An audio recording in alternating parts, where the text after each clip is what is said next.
ನಡೀತಾ ಇರುವ ಈ ಪೆನ್ ಡ್ರೈವ್ ಪ್ರಕರಣ ರಾಜ್ಯದಲ್ಲಿ ಹೊಸ ಹೊಸ ತಿರುವುಗಳನ್ನ ಪಡೆದುಕೊಳ್ತಾ ಇದ್ದಾರೆ. ಮಗದೊಂದು ಕಡೆ ಆರೋಪಿ ಪ್ರಜ್ವಲ್ ಮಾತ್ರ ಕಣ್ಣಿಗೆ ಕಾಣ್ತಲೇ ಇಲ್ಲ.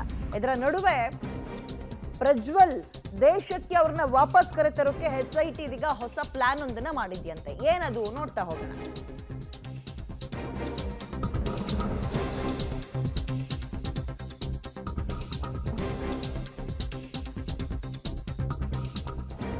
ಈಗ ರೆಡ್ ಕಾರ್ನರ್ ನೋಟಿಸ್ ಹೊರಡಿಸಬೇಕು ಅಂದ್ರೆ ಒಂದು ಚಾರ್ಜ್ ಶೀಟ್ ರೆಡಿ ಮಾಡಿಕೊಂಡು ಮತ್ತೊಂದು ಮಗದೊಂದು ಅದು ಸ್ವಲ್ಪ ರಿಸ್ಕಿ ಆಗಿ ಇದ್ದಂಗೆ ಕಾಣಿಸ್ತಾ ಇದೆ ಇವರು ಈ ಪ್ರಕರಣದಲ್ಲಿ. ಹಾಗಾಗಿ ಇವ್ರು ಏನು ಮಾಡಿದ್ದಾರೆ, ಮತ್ತೊಂದು ಐಡಿಯಾ, ಬ್ಯಾಂಕ್ ಅಕೌಂಟ್ನ ಸೀಸ್ ಮಾಡಿಬಿಟ್ರೆ ಅವರಿಗೆ ವಹಿವಾಟು ನಡ್ಸೋಕ್ಕಾಗಲ್ಲ, ಅಲ್ಲಿರೋಕ್ಕೂ ಕೂಡ ಆಗಲ್ಲ, ವಾಪಸ್ ಬರಲೇಬೇಕಲ್ವಾ ಅನ್ನೋ ಪ್ಲಾನಿಗೆ ಹೋದಂಗೆ ಕಾಣಿಸ್ತಾ ಇದೆ.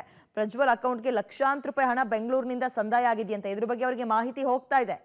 ಹೆಚ್ಚಿನ ಡೀಟೇಲ್ಸ್ ನಮ್ಮ ಪ್ರತಿನಿಧಿ ಮುರಳಿ ನೀಡ್ತಾರೆ. ಮುರಳಿ, SIT ಪ್ರಯತ್ನದ ಮೇಲೆ ಪ್ರಯತ್ನವನ್ನ ಮಾಡ್ತಾ ಇದೆ ಪ್ರಜ್ವಲ್ನ ದೇಶಕ್ಕೆ ವಾಪಸ್ ಕರೆತರಲು. ನೋಟಿಸು, ಬ್ಲೂ ಕಾರ್ನರ್ ನೋಟಿಸು, ಮತ್ತೊಂದು ಮಗದೊಂದು ಅಂತ ಯಾವುದಕ್ಕೂ ಕೂಡ ಪ್ರಜ್ವಲ್ ರೇವಣ್ಣ ಬಗ್ಗಂಗೆ ಕಾಣಿಸ್ತಾ ಇಲ್ಲ.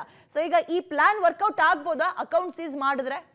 ಖಂಡಿತ ವಿದ್ಯಾ, ಯಾಕೆಂದರೆ ಪ್ರಮುಖವಾಗಿ SIT ಅಧಿಕಾರಿಗಳು ಯಾವ್ಯಾವ ರೀತಿಯ ಪ್ಲಾನ್ಗಳನ್ನು ಬಳಸಬೇಕು ಆ ರೀತಿಯ ಪ್ಲಾನ್ಗಳನ್ನು ಸ್ಪಷ್ಟವಾಗಿ ಮುನ್ನೆಲೆಗೆ ತರ್ತಾ ಇರುವಂಥದ್ದು. ಜೊತೆಗೆ ಅವರ ವಿರುದ್ಧ ವಾರೆಂಟನ್ನು ಇಶ್ಯೂ ಮಾಡಲಿಕ್ಕೆ ಅಥವಾ ಅವರ ವಿರುದ್ಧ ರೆಡ್ ಕಾರ್ನರ್ ನೋಟಿಸನ್ನು ತೆಗೆದುಕೊಳ್ಬೇಕು ಅನ್ನೋ ಒಂದು ಚಾರ್ಜ್ ಶೀಟನ್ನು ಸಲ್ಲಿಕೆಯನ್ನು ಮಾಡಬೇಕಾಗುತ್ತೆ.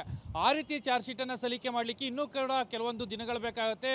ಮತ್ತು ರೆಡ್ ಕಾರ್ನರ್ ನೋಟಿಸು ಒಂದು ಜಾರಿಗೆ ಬರಬೇಕು. ಕನಿಷ್ಠ 40ರಿಂದ 45 ದಿನ, 50 ದಿನ ಅಷ್ಟರ ಒಳಗಡೆ ಏನು ಬೇಕಾದರೂ ಆಗ್ಬೋದು. ಕಾನೂನಾತ್ಮಕವಾಗಿ ಒಂದಷ್ಟು ರಕ್ಷಣೆ ಪಡೆಯೋ ಪ್ರಯತ್ನವನ್ನು ಪ್ರಜ್ವಲ್ ರೇವಣ್ಣ ಮಾಡ್ಬೋದು ಅನ್ನೋ ಗುಮಾನಿ ಈಗ SIT ಅಧಿಕಾರಿಗಳಿಗೆ ಇರುವಂಥದ್ದು. ಆ ಹಿನ್ನೆಲೆಯಲ್ಲಿ ಯಾವ್ಯಾವ ಪ್ರಯತ್ನಗಳನ್ನು ಮಾಡಬೇಕು ಆ ಪ್ರಯತ್ನಗಳನ್ನು ಮಾಡ್ತಾ ಇದ್ದಾರೆ. ಅದನ್ನು ಕೂಡ ಅವರ ಅಕೌಂಟ್ನನ್ನು ಫ್ರೀಸ್ ಮಾಡೋ ಮೂಲಕ ಅವರನ್ನು ಆರ್ಥಿಕವಾಗಿ ಸಂಕಷ್ಟಕ್ಕೆ ಸಿಲುಕಿಸುವಂಥದ್ದು ಮತ್ತು ಆರ್ಥಿಕವಾಗಿ ಕಟ್ಟಾಕೋ ಒಂದಷ್ಟು ಪ್ರಯತ್ನಗಳನ್ನು ಈಗ SIT ಅಧಿಕಾರಿಗಳು ಮಾಡ್ತಾ ಇರೋಂಥದ್ದು. ಈ ರೀತಿ ಮಾಡಬೇಕು ಅಂದರೆ ಅದನ್ನು ಕೋರ್ಟ್ಗೆ ಮಾಹಿತಿಯನ್ನು ನೀಡಬೇಕಾಗುತ್ತೆ. ಕೋರ್ಟ್ಗೆ ಮಾಹಿತಿಯನ್ನು ನೀಡಿ ಅದಾದ ಬಳಿಕ ಕೋರ್ಟ್ನ ಅನುಮತಿಯನ್ನು ಪಡೆದುಕೊಂಡು ಅವರ ಅಕೌಂಟನ್ನು ಫ್ರೀಸ್ ಮಾಡುವಂಥದ್ದು. ಜೊತೆಗೆ ಅವರಿಗೆ ಸಂದಾಯ ಆಗ್ತಾ ಇರುವಂಥ ಹಣಗಳ ಮಾಹಿತಿ ಏನಿರುತ್ತೆ ಆ ಮಾಹಿತಿಗಳನ್ನು ಕ್ರೋಢೀಕರಿಸುವ ಒಂದು ಪ್ರಯತ್ನವನ್ನು SIT ಅಧಿಕಾರಿಗಳು ಮಾಡ್ತಾ ಇರೋಂಥದ್ದು.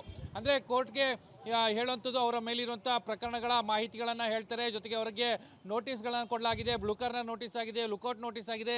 ಇಷ್ಟಾದರೂ ಕೂಡ ಅವರ ಪತ್ತೆ ಆಗ್ತಾ ಇಲ್ಲ. ಜೊತೆಗೆ ರೆಡ್ ಕಾರ್ನರ್ ನೋಟಿಸ್ಗೆ ಪ್ರಕ್ರಿಯೆಗಳನ್ನು ಪ್ರಾರಂಭ ಮಾಡಿದ್ವಿ.